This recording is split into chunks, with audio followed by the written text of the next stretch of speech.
careful with her, would you? And, pie. Thanks for saving me from the Chuck Norris marathon with the snack run, Karlee. No problem. Don't get me wrong. Sharing a motel room with him after a hunt is an awesome way to celebrate. But the man's choice in movies is iffy, even on a good day. What about mine? Digging into the law was not my idea of downtime after we cleaned out that nest. I'm coming back with nothing even remotely close to natural in it. Besides, you know I'm itching to take the wheel without your Mr. Backseat Driver and his comments. What? Someone's by the car. Of course. The one time he parks a mile away from the rooms. Really, Sandra? That's what you're going with for weapons? Well, Dean never uses them. Because throwing stars are as good of an idea as those films he makes you sit through. Oh, put the demon blade away. It's our old partner in crime. Hey, I guess you're wanting to tag along again? Well, come on in before Sam turns on the puppy dog eyes and makes me cave and bring him a salad, which I'm not going to do. I'm not a kale delivery system.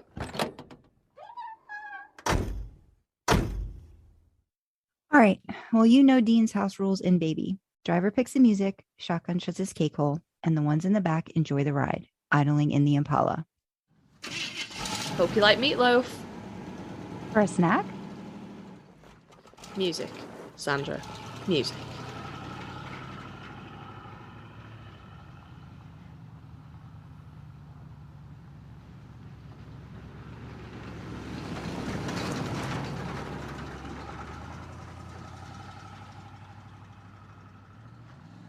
Welcome to Idling in the Impala, a podcast by and for lovers of supernatural and the fan fiction it inspires.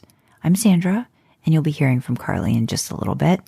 The previous episode was part one of our family theme discussion, where we focused on the family you come from. In this episode, we're going to be discussing the family that you make. We hope you enjoy. No, I'm the same with the sort of a very few, select few people, and of course that ties into like the family that you make. You know, the family you come from. Blood doesn't make family for me. It just doesn't. It's just a circumstance, isn't it? You know? Yeah. So it's just, but I mean, I suppose the family you choose doesn't have to be blood, but if you reject your blood family, you don't have to reject all of them.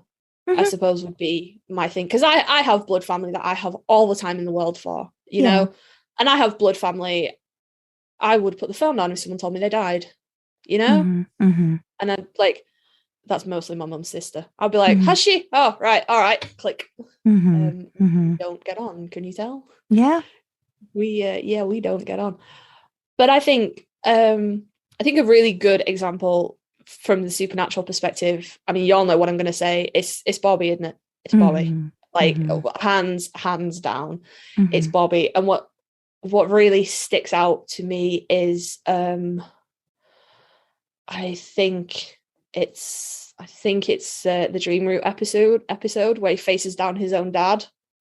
I think it's the Dream Route episode. Oh no, you know which one that is? That's when he was dying. That's the no, was it the Death's Door one? Yeah, I didn't want it to be that one. I wanted it to be the other one. No, because I think that Dream Route one, I think that was his wife. Oh yeah. Okay. Well, the fucking and episode. That's oh my god, that episode. That episode. Yeah. But like him sort of standing up to his own dad, and you know, maybe echoing some of the things you said a little while ago about choosing not to have children for your own, you know, your own reasons, your own childhood and upbringing and stuff, and him saying the same. I was so scared of becoming you. I didn't have kids. God. Then, you know, I had these two boys and they've grown up fucking awesome. And you know, it's family. It's family you choose. You know, it's life's hard. Okay. Like, it's fucking hard. It's hard when it's not COVID. It's hard when, you know, Europe's not trying to go to war with each other. It's just, think back to 2019 before the world imploded. It was still fucking hard. You know, your bills still need your paying, and people have mental health issues, and the world was still kind of fucked. It's hard. Surround yourself with people who pick you up. That's all it has to be. You know, you don't need to surround yourself with like motivational speakers or anything like that. You just need to surround yourself with people who, when you go, it's hard, I'm struggling right now, they come and they walk with you. And if you fall, they pick you up. And it's, you know, it's that fucking easy. I mean, it's not, because those people tend to be kind of hard to find. They are very few and far between, I think, especially, and it's harder to weed through all of the nonsense and the opportunists and what are you here to give me for? Bobby was just there, right? Like, he was there, and he wasn't just there for the boys. Like, that's, you know, like you realize how much he was there for, you know, all of the hunters that, you know, he was that support system for a lot of people, but in particular, you know, with Dean and Sam, he was father figure that they really did need. And again, it was they didn't need to lose him again, but again, you know, they lost that part. That was so wrong. It still makes me so mad. I'm still mad about it today. I'm just like, fucking guys, they couldn't have one thing. Though, really, one thing, just one thing, thank you. But like, even, you know, it's the stories from the boys' perspective, and that's what we see it. But when you think Bobby, and I think of all those phones on the wall, because anybody can go, here, phone my supervisor, and he's just like, yeah, what? And it doesn't matter, you know, he's got your back no matter what you might be doing, and he's collected all that law, and he's, you know, he's probably collected most of it for himself, but then he's not shy with the information, and he'll go and he'll look, and he'll, you know, I think he would have been a good dad. No, he would have been. But again, like you said, like he found a way, you know, to do all of those things for others that made him, you know, a great dad, just not by blood. I was in one of my previous existences in my career. I was an instructor at a nonprofit, and I worked in a computer lab with kids, and like, we're talking hundreds, like probably over 18 years. Like, I'm sure I've like worked with like 1,000 kids over, you know, over the course. And, you know, my thought process, and a lot of people would like come in and would see me like, oh, you're so great with these kids. You must have kids of your own. I'm like, no.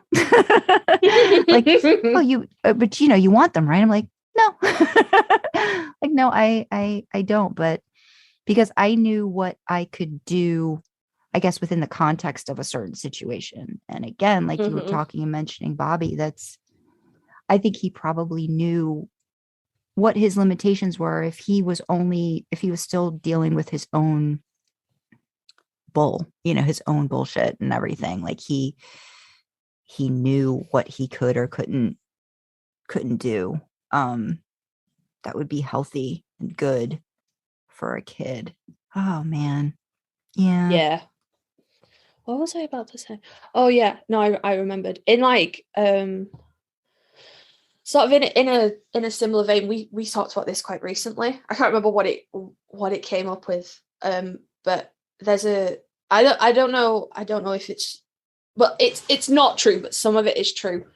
There's sort of like a myth or a quoted piece of like real life law that's like, every 7 years, every cell in your body is new. And it's like that's not true, because you don't make new brain cells. You make a finite number of brain cells, and then that's it. But that's how much brain you have. And I think like cells like very, very deep in your digestive system and stuff, maybe similar to your brain, don't renew or whatever. And if they get damaged, that's it.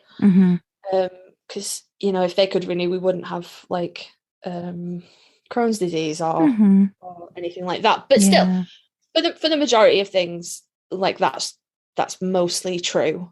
Like shedding your skin almost in a way. Yeah. Like that kind of thing. Yeah. And it sort of tends to be floated around in a like, oh, how nice it will be to one day have a body that you've never touched, like talking about an ex and stuff. And coming from a reasonably traumatic relationship, that brings me a lot of comfort. But also that helps me with my kid, especially my oldest now. He's 10. So if that's true, there's no part of him now that is the same kid that I made all those years ago. And that feels like being comforted by that should be wrong. Like I should be like, no, my baby, no. But it brings me a lot of comfort because it helps me draw the line and remind myself that he's his own person and he doesn't owe me anything. Yeah. Because I never want to get caught up in the same kind of, even like little things like, oh, you need to go to college and you need to go to university and you need to get a good job and have a good life. It's still an expectation. It's still pressure. Yeah. Yeah. So I think knowing, having that boundary and thinking, there's no part of that kid that's what I made anymore. Even his brain, like he's probably still got the brain cells he had when he was born, but he's got trillions more of them now that he's made. Yeah. It's not my brain anymore. It's his brain. And his opinions aren't going to always line up with yours. As things are going to be different. He's going to have his own set of thoughts and his experiences are going to reflect differently as he gets older. He's not going to, do things the way you would do them. And that's okay. And that's so hard for some parents to understand. And again, I don't think it comes from a bad place, but it comes from, well, this is always the way it was. This is what I know, and not choosing to push beyond that. And that's, I think, and I know at some point we'll talk about fate, free will and all that, but I think it all ties together into that, right? Like it's just a part of, do you repeat the past or do you learn from it? Sometimes the past is fine. Sometimes there's no reason. Like if you repeat the past, sometimes I think it's not a big deal, but you should be learning, you should be constantly evolving, you should be constantly changing. And you should be okay with other people to do that too. Like I said, I just think some people just dig in their heels and are like, nope, this is what's worked for me. Even if it hasn't worked for you, doesn't matter. This is the way you're doing it wrong. Yeah. This is how it should be. And I think having a parent who was a boomer. My mum was born in 1962, so I'm pretty sure that qualifies. Yeah, I think so. Yeah. I think that's the right one. I think a lot of that generation of parents, what had worked for them, go get a job and put yourself through college, and it costs like fucking 10 quid. And then you get out and you'll have a degree and you'll go on to make 6 figures in like 5 years, and you'll be able to buy 17 houses and 35 cars and retire at 21, and your life is going to be so perfect. And then what happened was they fucked the economy for the rest of us. So, yeah. But I think like the sort of the pushes that they gave towards their children, towards the next generation, my generation, the told millennials, I don't think a lot of it came from a bad place. I think it came from them seeing their success and wanting that for us, but not realizing that their success came at the cost of fucking everything else. Yeah. Like, you went to college for the price of a chocolate bar, and now you've ruined it for everybody. Yeah. Okay. You. No, but nobody gets that anymore. You fucked it. Okay. Yeah. Different time period, different era, different circumstances. Yeah. I mean, I'm a Gen X, and it's like, things were so much different. Things were so much different. And yeah. But I think sort of looking forward to the next generation, I think it's so much more important to impress on them that they should just be happy. Like, it doesn't matter. Like, it doesn't matter. Okay. Make enough money to pay your rent or your mortgage. Okay. But don't live to work. Don't put every bit of yourself into a job. Be happy. Yeah. Yeah. So I would love, like, I want my kid to go to college. I want him to go to university. I want him to become an actor, because he's fucking great. And I want him to buy me a big house. I don't want him to be like, my mother always supported me. She is the best. I want to be in an Oscar speech one day. That's what I want for my boy. That's absolutely what I want. And I acknowledge that that's not going to happen. Like, I could dream, but that's not what's going to happen. But what I want for him is I never want him to sit on the edge of the bed and think, Jesus fucking Christ, I hate my life. You know? Or so worry that, let him feel like it's okay to try. It's okay. Sometimes you're going to succeed. Sometimes you're going to fail, but don't ever look back and say, oh, I wish I had tried this, or I wish I had done that. Like, don't live your life just day to day and feel that that's all there has to be, and that you have to live in disappointment 24/7. It doesn't have to be grandiose. It doesn't have to be amazing. It doesn't have to be jet setting. It just has to be something that you're comfortable with and you're good with, and you don't compare to everyone else around you all of the time. And my God, social media. I feel so bad for kids growing up with social media. I didn't have that. You know what I mean? Like, that was not a thing. We didn't start worrying about the internet until early 90s, mid 90s. And I would have been even worse than I was. I don't even, the bullying, I could just imagine how much of that, would have been a part of me growing up. And I might not have even made it, to be honest, like, thinking about it now. And don't do that too.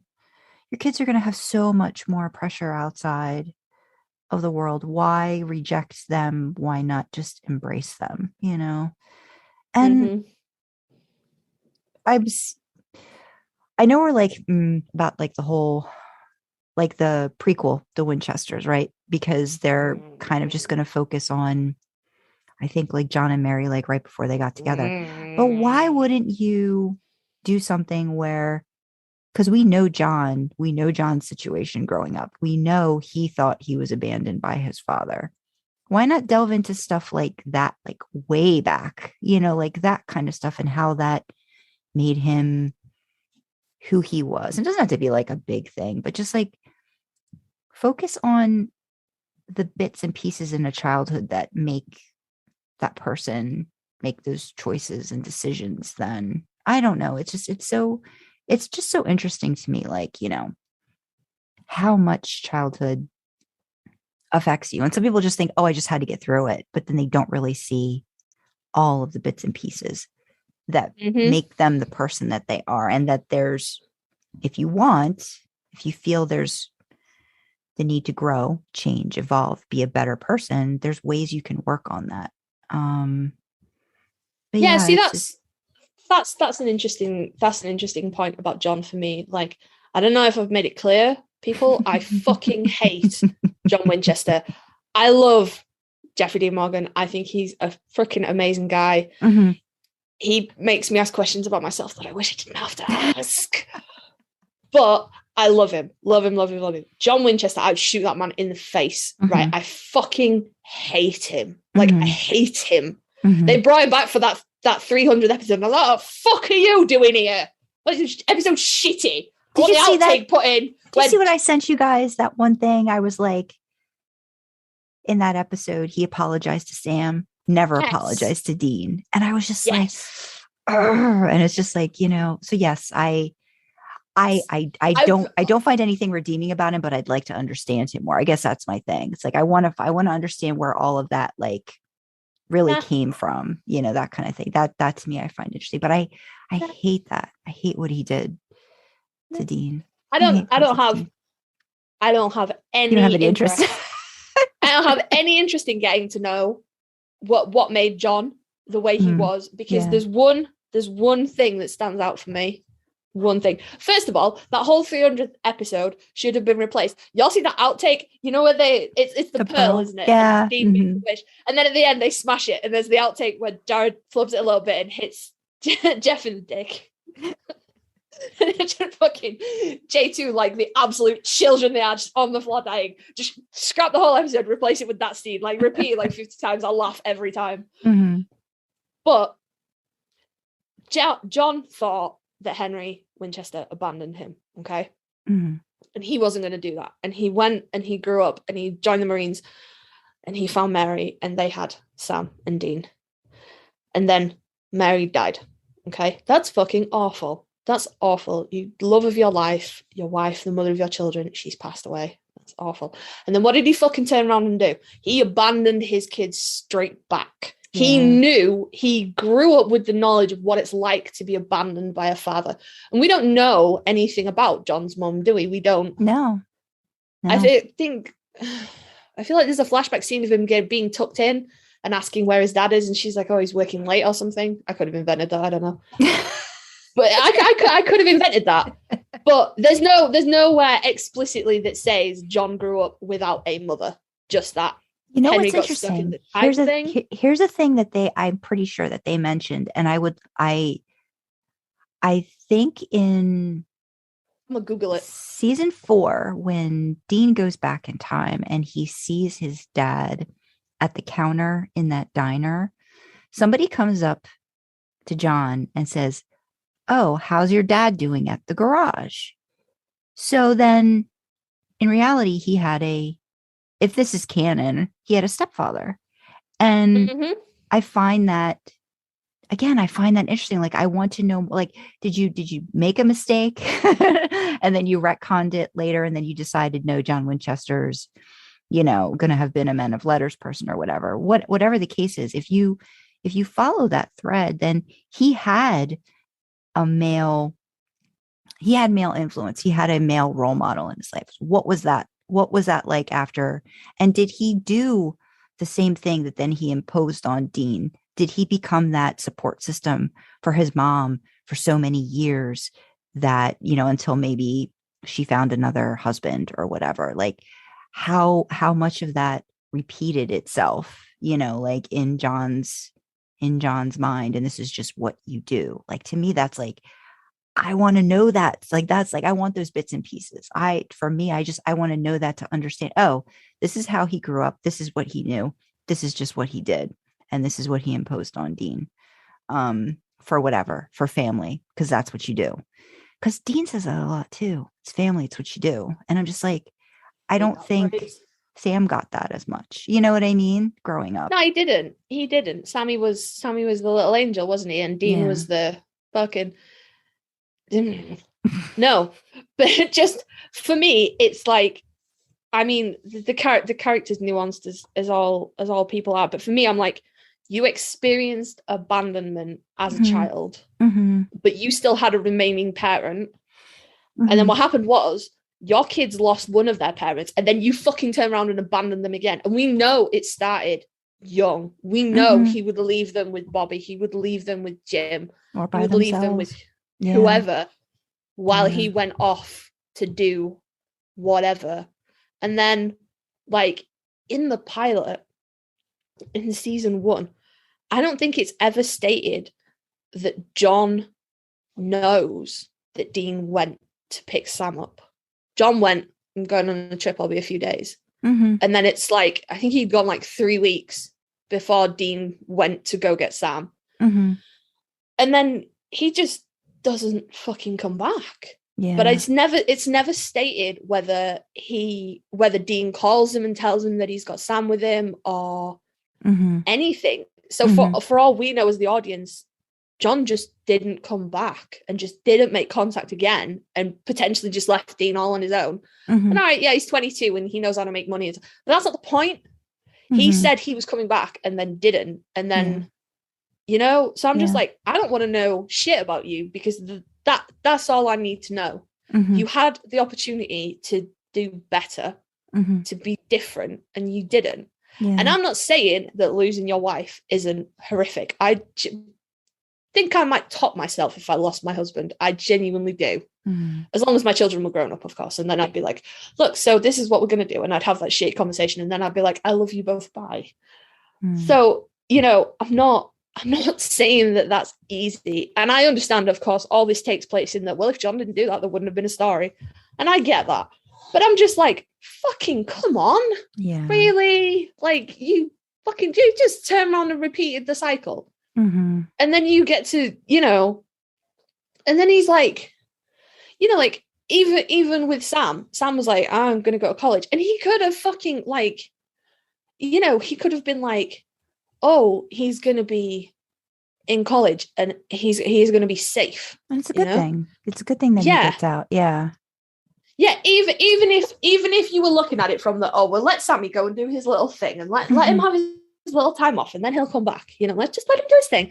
Yeah. Give him a bit of freedom and he'll realize how shit the world is and then he'll come back. Yeah. Even if that's what's going on in your head, to turn around and go, if you leave, don't come back, because you being in my world, like you doing as you're told, is more important to me than your safety, than your desires. Like, what kind of a person? Like, hunting sucks.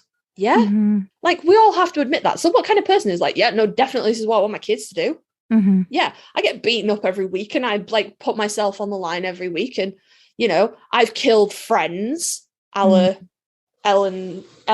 husband, Joe's dad. Mm-hmm. I've killed friends and I've done fucking despicable things. And I fathered a whole other fucking kid, mm-hmm. right? And just didn't tell no fucker. And that kid got a nice normal upbringing.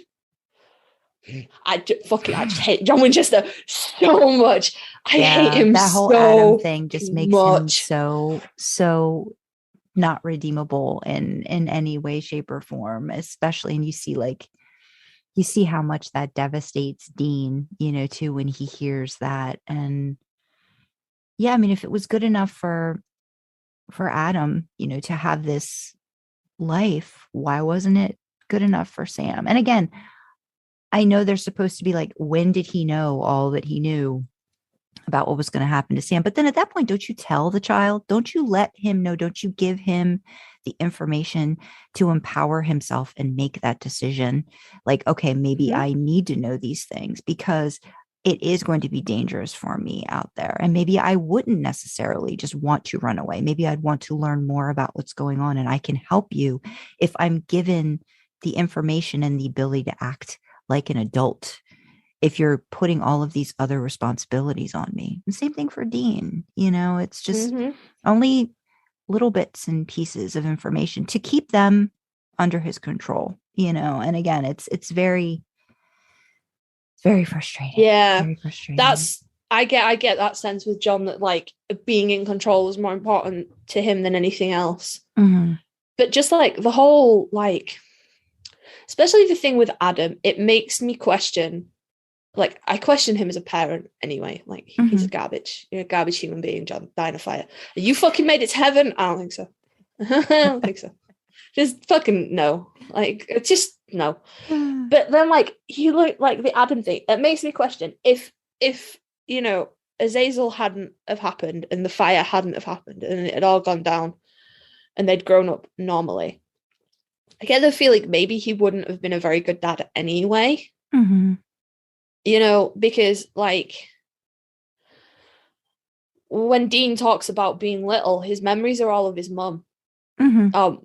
Mum singing Hey Jude and mum making me the soup and mum doing this mm-hmm. and mum doing that. And there's mm-hmm. never like, playing football with my dad, or John doesn't come into it even after he died. Yeah. There's never like any reminiscing about, life with John before everything went to fuck. And then you look at Adam and like, there was, obviously we don't know the whole situation, but there was maybe the possibility for a life there, Yeah. He could have chosen to find a relationship with someone who was aware that he had two other sons and, have another kid and mm-hmm. and whatever, but he didn't. He was just interested in fucking. And when that fucking made a kid, well, he showed up on a birthday and he took him to football matches. Because that's what he could do. Yeah, that was the most, that was the extent of it. Yeah. But I don't even think that's what he could do. He was all over the country, I'd like, it's a choice. Within his emotional, whatever his emotional capacity is. That's what I mean. Like, because he couldn't, if he couldn't do enough for, the kids he was quote unquote almost with most of the time, how was he going to even like bother or give anything more than that to another kid, You were talking So about Mary too, but go ahead, finish that one. No, I was just like, I completely understand Dean's, total outrage. Like, oh, he took you to football matches and fucking took us to football matches and stuff. Like, I get it. Mm-hmm. And then when you look at it through those eyes, like, I get it. And I get, like Dean was so angry where Sam was just like, nah. Because Sam didn't know what it was like to have any involved parent. Yeah. But when you sort of draw back and you look at the sort of wider scope, I think John just might have been shit at dad. Yeah. Like that just, like it's, there's the boys and everything he did with the boys. But then like, you can almost see he had a second chance with Adam. Yeah. Always see he had a second chance. And he still didn't step up, still left it to somebody else. Yeah. So I fucking hate John Winchester. That's the long and short of my rant. Well, I'll add to it in that you're talking a little bit about Mary. I mean, it's kind of obvious as the series went on that, he made their relationship out to be sunshine and roses, and you get glimpses of, again, so this is where like both parents had a lot of stuff to work through. And I think there's reason to say that, Mary kind of, again, withheld a lot of stuff too, as to what was going on for pretty much ever.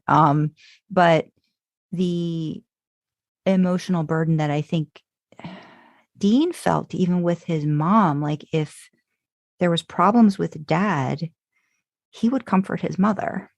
He would be that, again, that support, that almost partner. And I almost do wonder, like, let's say John had, let's say they hadn't made it. Like, let's say Mary and John couldn't make things worse, work out after that one fight. I think it's when they're in heaven and Dean's like, saying it's okay, Mom, Dad still loves you. But what if he didn't come back? Would then Dean just have, through his own nature, have been that support, have been that partner for his mom? And it's like, I think he had that in him, and then Mary, John, not took advantage, but maybe to a certain extent, like, oh, well, he's ready to step up and do whatever it takes for family, to make family work. I feel so bad for Dean. I love that character so much. He just gives me all the feels. We talk about wanting to make the boys feel better. And it's just, I think a part of it is wanting to make us feel better. So we reflect that back on a character that we know should be treated differently by all of the circumstances and situations and people in their lives. And it's a lot. It's a lot to think about with them. But I mean, what are your thoughts on Mary? Because I know, like, she had a lot to work through, like when she came back or whatever, but I still get mad at her for leaving them again, and I understand she had her own stuff, but my God, do you know how much your sons invested their lives in you, in the thought of you, in the hope of you, in what you meant to them? And then I got to take care of my own shit. I have to go. I hate that scene. I hate that when she leaves, like, it's only like 3 or 4 episodes into the season when she comes back, and seeing Dean just draw back, and just like turn that one way. And I feel that I feel all that hope just drop in his stomach and be like, oh, here's another parent I can't rely on for anything. Yeah. Absolutely. I'm not a fan of Mary Winchester as a character. Like, we don't know what kind of mum she was to Dean when she was little or anything, but certainly when she came back, nah, I'm not here for it. I mean, like, the whole show could just, you get the tagline for the show could be, we need therapy, y'all. Like it just be like super, never mind hunting people, saving people, hunting things. Supernatural, we need therapy, yo. Like, the whole tagline of the show could be that. Yeah. But I'm like, it's sort of like going back to my own experience. Dean needed his mom. He needed that support. He needed an adultier adult. You know, he'd been carrying the weight of the family since he was 4. You know, and I know he had Bobby. But I feel like there was a lot of emphasis put on blood family. You know. So I think maybe he would have even subconsciously drawn a distinction between family and Bobby. Oh, I think he did in the beginning. I think the first few seasons you see that, and you see that growth and that change. Because I think a couple times he stung Bobby hard by saying, "You're not my," I think he said it once, like, "You're not my dad," or something like that. And I think that crushed Bobby for a bit, but then he he did what he needed to do, and he set Dean straight. In a minute. that scene at the start of season 3 when he's like, "What could I do, Bobby? He's my brother." And that the now iconic family doesn't end with blood, you know. But I think certainly in the beginning, Dean had drawn a distinction, and maybe by the time Bobby died, it wasn't there anymore. Yeah. But then that's another parent that he's lost, and he needed that adult. He needed more. And then she was just like, "Yeah, well, sucks to be you, doesn't it?" Yeah. And it's just like, I feel like fucking reaching out and just being like, "Jesus Christ, help me," and being told, "No, you'll be fine, you know, just deal with it, suck it up." I fucking hate. They're very similar though, right? Like, I mean, I really do feel like you could put, and not John in terms of being like an awful parent, but I think John's stubbornness and Sam's stubbornness, and I think we've talked about this, like that laser focus, I think. And I think Dean shares that too with John, but I almost feel like if you were going to put them into pots or circles, like, I think you could say John and Sam maybe have similar personalities, and then Mary and Dean, I think, similar personalities. And Mary's, again, like I want to it's understanding, but like, I get it. Like you've spent heaven with, your little boys, and now all of a sudden you've got grown, and you're going through your own PTSD, but work on it with the family. Don't run. Well, no, she runs away a lot. So maybe she's more like Sam. So maybe John and Dean are, I don't know. I think I go back and forth with that a lot. But again, like you said, there's different points in time when they could be more like one parent than the other.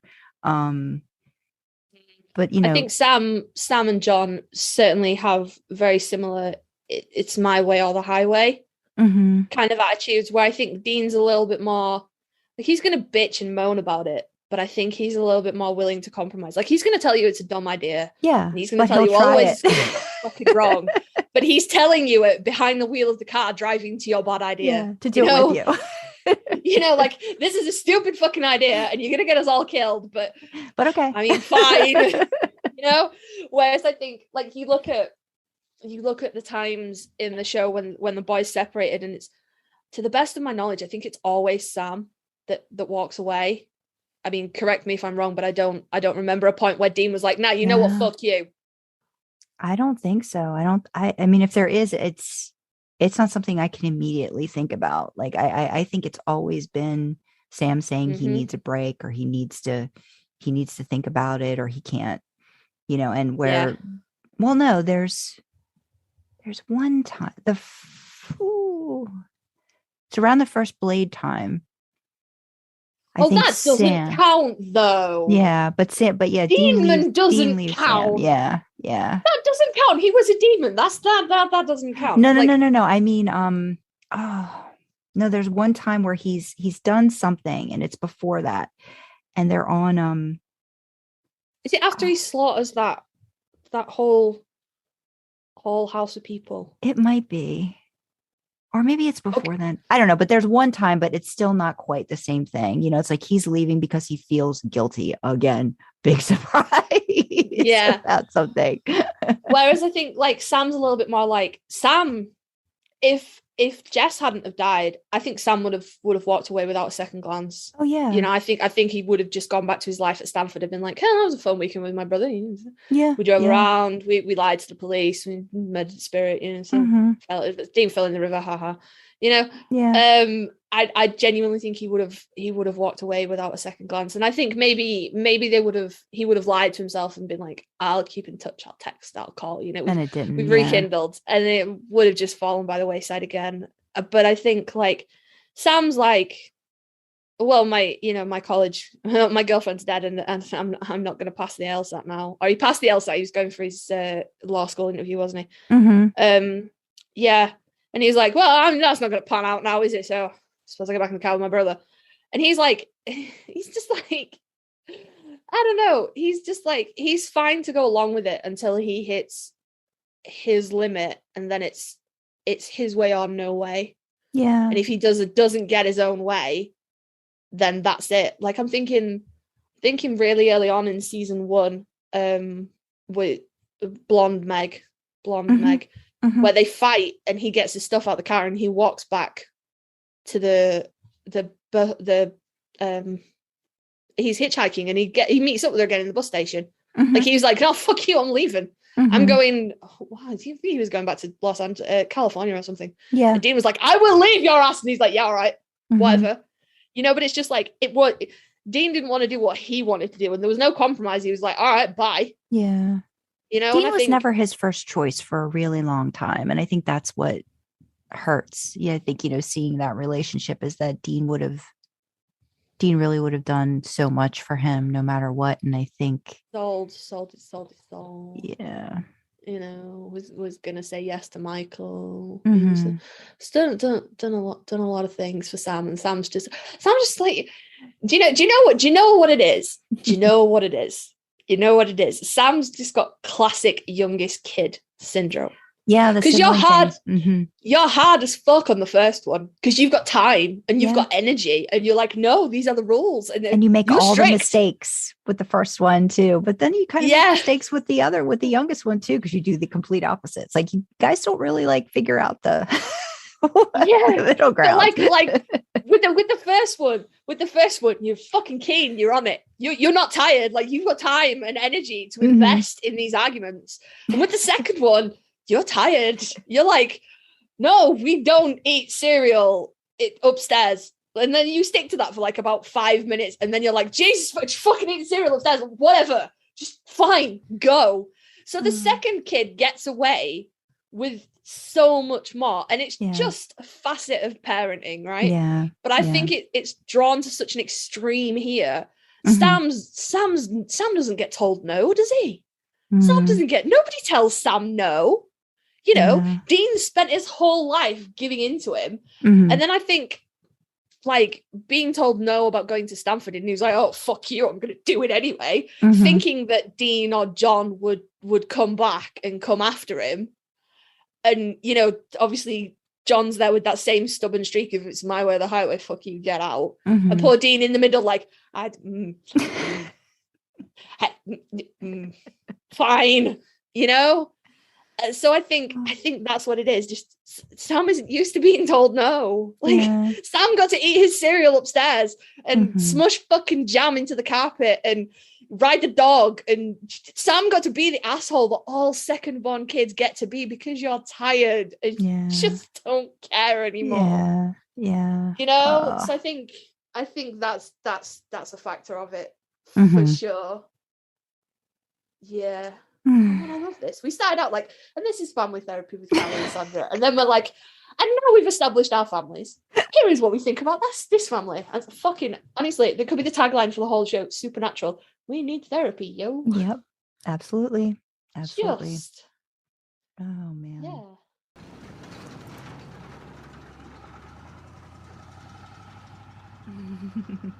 So Sandra, what have you brought for us? What epic, what War and Peace I bring apologies. You brought with us? I bring apologies because I have a feeling that this one might be very, there might be issues with this one, but I should preface it by saying that I have not read this in quite a while, but it was one of the first it was one of the first fanfics that I read, and it did have one of those, it had an effect on me when I read it. And it's called Under the Hood.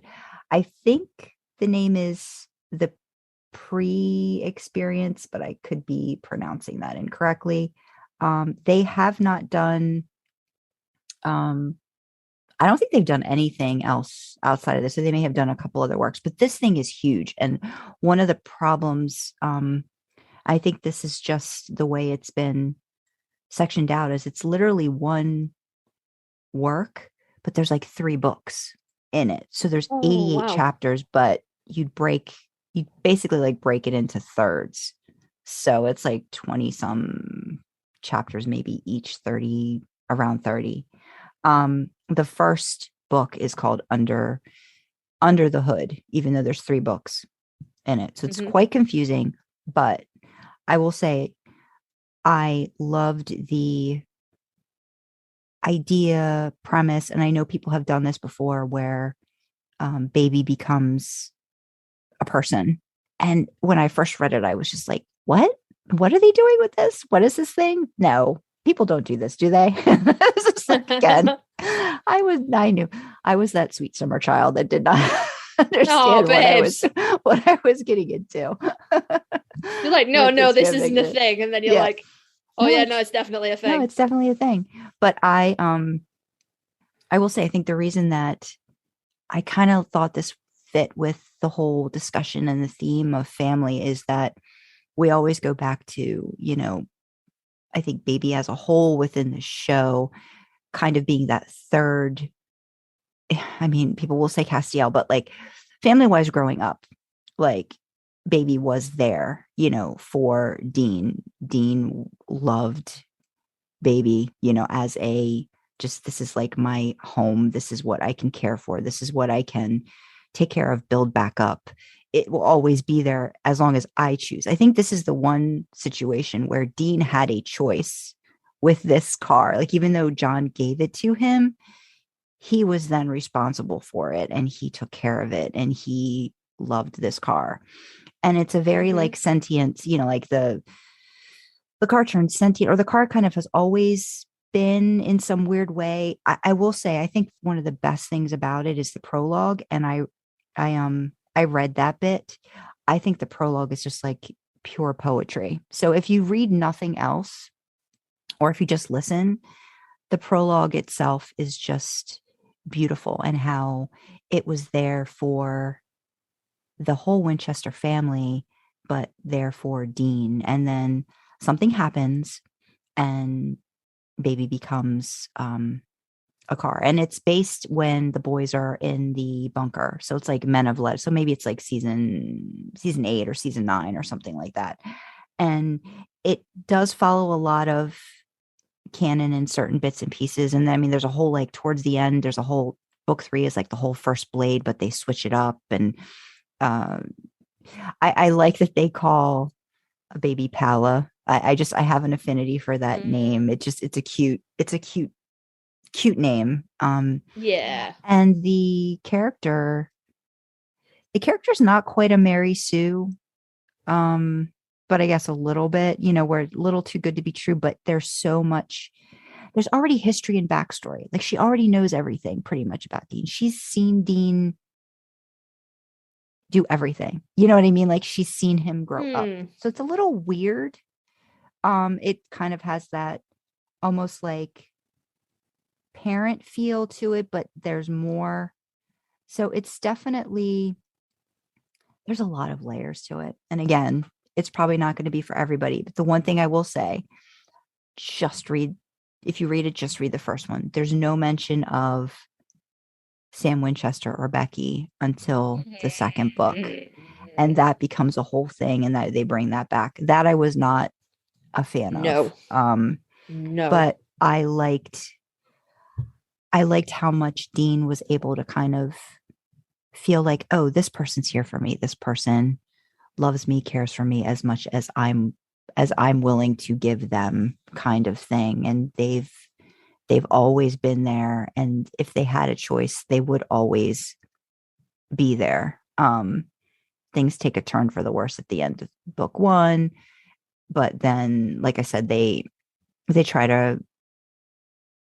go through a whole bunch of stuff, but I just liked the relationship, and the learning in it. So that's kind of, I would say I totally get it. If you like read one chapter, like that's it. And the first few chapters are cute and sweet. And then when they finally get together, it's like, it's slow burn. So it's like, you're going to wait a while until it happens. So I'm probably not selling it as much as I should, but I'm just giving you like this is one of my first ones. And it always sticks in my head that, this is kind of what gave me an interest in reading more and seeing what other people pulled out of Supernatural. So yeah, but I really do. The prologue is beautiful. The prologues are just a beautiful, beautiful piece. I'm not gonna lie, I'm reading through it, just reading through the prologue now, and it's, oh man, I'm so in. Mm-hmm. I'm so in, guys. Honestly, like usually what happens is we plan these episodes and then we plan what fics we're going to bring, and then you see what happens is I don't read what Sandra brings because I'm a terrible, terrible human. And to be honest, like I will take 98% of the blame, but sometimes we don't say what we're bringing until the last minute. Like for this episode, I had no time to prep. I didn't put my my recommendation in until yesterday afternoon. I think I did the same thing. Yeah. Like sometimes Sandra's really on the ball and I'm a garbage human, but sometimes we're running late, right? Yeah. Sometimes life. It just happens. Yeah.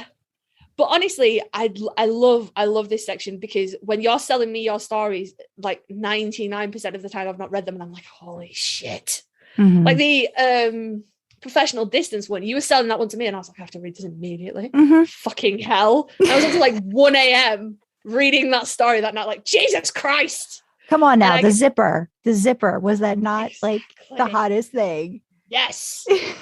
And I'm just like, you're selling this one and just being like, look, if you read nothing else, read the prologue. It's fucking great. And like, you remember how, I'm sure it's the final episode, I'm sure it's Swan Song, where Chuck's narrating the life story of the Impala and her being made. I'm sure it's Swan Song. Yeah. Right. But I'm reading this one. Guys, please. It's so much fucking better. It's so much better as like a detail of like, here is this car that started life as a car. And then she became a home and a family and a comfort. This one's so much better. It's so much better, guys. Totally with Sandra. If you just go read like the first 3 paragraphs and you'll be like, holy shit, I have to read all of this now. Thank you. And probably at this point, if they've the way I put these together, if they've listened to the podcast up to this point, I've read the entire prologue because I was like, I'm just going to read the whole thing because it was just awesome. It was one of those experiences where I read something and I was like, you get the tingles. I don't know if that happens to you, but like your body just starts like physically reacting to it. And I'm like, emotions are coming up that should not come up as I'm reading something about a car. And that's what was happening with me when I was reading that. So, I really, like I said, it made an impact on me. So I would say, give it a try. I totally get it if it's not your thing, but yeah, I would say you're good up until if you are like most of us where you really don't find a way to redeem Becky, you're probably not going to at all go for the pairing of Sam and Becky. It's just not gonna be a thing. Now, I'm sure there might be somebody out there, apparently this writer did, and I think did a good job in, bringing that story, but it's just not something that I jive with. So I would say the Under the Hood one and maybe the third one, but there's still Sam and Becky interjected in there. So she's still like a thing. Could you jump the second one? You could skip the second one, but you'd have to know that there's a Becky in the third one. Okay. Yeah. I think I'm gonna be honest. I think I'm just gonna not. Or just read the first one, if you have time. But like I said, it's I always make definitely time an for these. investment. Yeah, it's an investment, but It sounds and like it's it's well heartbreaking. worth It is it. heartbreaking towards the end, though, I will say. Oh Yeah. man. I'm just telling you, it's So heartbreaking. just to qualify it for my own peace of mind. There is no man to car action. She turns into a people. She turns into a people. Yes. And I Okay, don't even good. know how that would, I don't even want to like, do I even want to know? Are there fictions Oh that my sweet summer Summer child. Yes, there are. We should probably wrap this up. Yes, we should probably wrap this up. Just out there for listeners, we apologize for the length of the episodes. What we do and we don't. Because what happened was we started out and we were like, yeah, about 45 minutes, like 45, 50 minutes. That's going to be like peak podcast time. That's going to be like the best time. And then you see what happened. We've been averaging, it's about an hour and a half, hour and 40 minutes. Because then plus when I put my readings in there too, it ends up pushing it. Because sometimes I read a little bit more, sometimes I read a little bit less. It just depends. Because like a shorter ones, I don't want to necessarily read the whole thing because again, like we're giving you stuff that we want you to go and read that authors have taken the time to work on, but also like we're sort of just giving you a taste of it because it's like our recommendation. It's not like we've gotten like, oh yeah, go ahead, read my whole thing. I'd love it if you do that. So it's along those lines of recommendations. So I kind of feel like, well, maybe I should just read this much of it, and not go whole hog, even though I might really love. So I kind of go by length of it, if that makes sense, as to how much I think I can read. So I do apologize because I know I've read more of like, I have a Great Dean. That was a really long read, but I just really loved that. So I couldn't stop. That was another one as well. Sandra brought that to a recording and I was like, hello, I have to go read this immediately.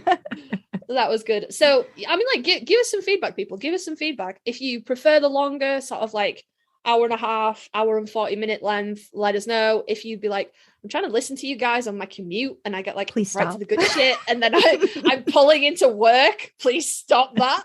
Let us know and we'll I'll buy a ball gag or something. Like we'll take drastic measures. Sandra will set a timer.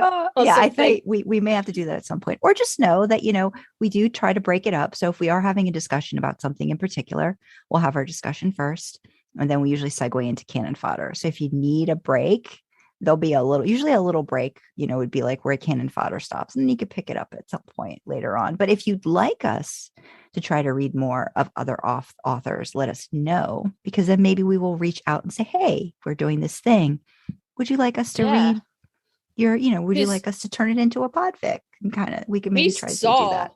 We saw y'all. We uploaded Need and we saw y'all going crazy for it. We were exchanging stats before we started recording here because I do some of the uploading stuff and Sandra does some of the others. So I was like, hey, have you checked the stats on Blah Blah? Because I've got these stats. What have you got? And we were comparing. Yeah, we know y'all loved it. So let us know. Because like, of course, we can use our own stuff. But if there's a FicRec that you think, God, I'd really love to hear Sandra read that all the way through because she's fucking awesome at it. She is. She's giggling now self-consciously, but she is.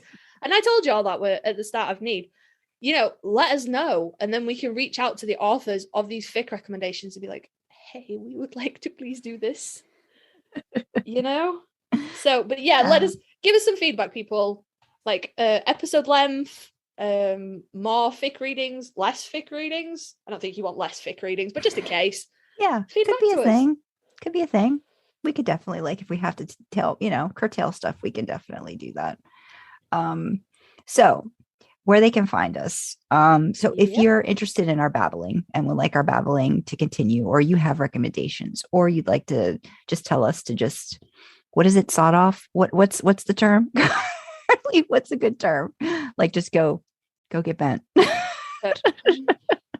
if you want to tell us to just sod off and just be like, guys, I mean, we're not, we're making this podcast for fun, so we're gonna keep ranting and rambling about it.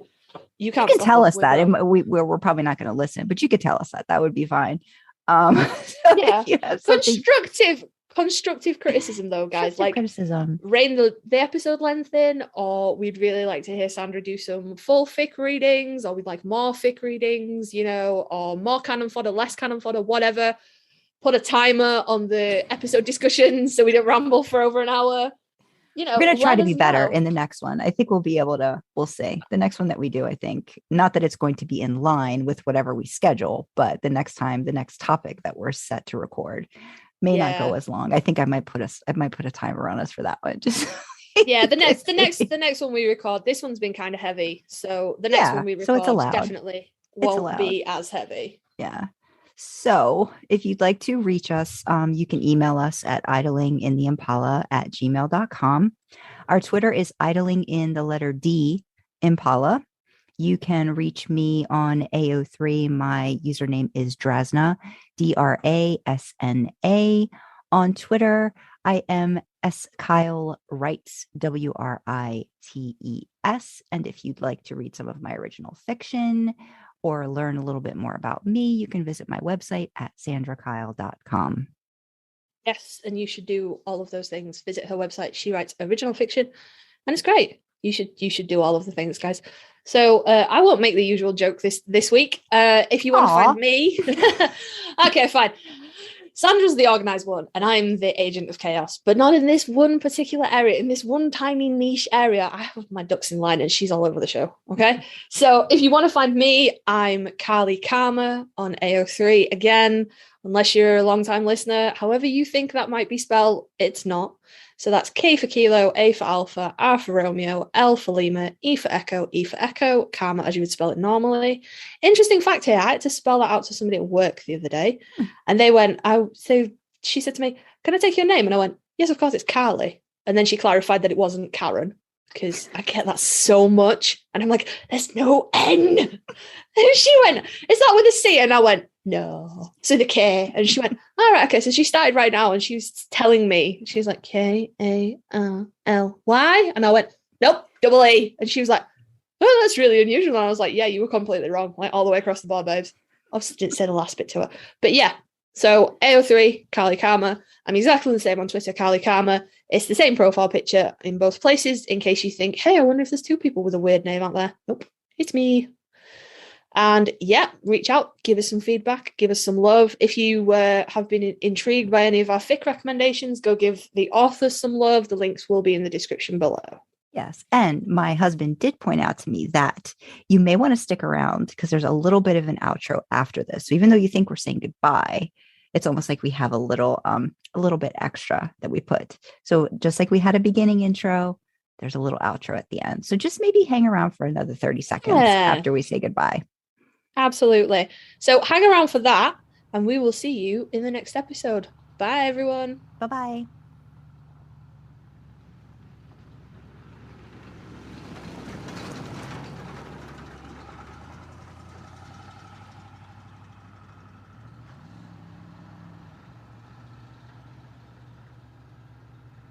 If 3 different types of pie can't tear him away from the television, nothing will. God, I hope the movie's done by now. All I know is I am deserving of some hair care tonight. By hair care, you mean running your fingers all through Sam's? Absolutely.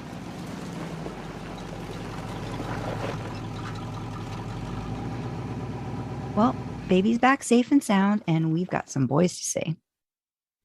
Thanks for coming along for the ride. Who knows? Maybe next time we'll give you the keys to take her for a spin.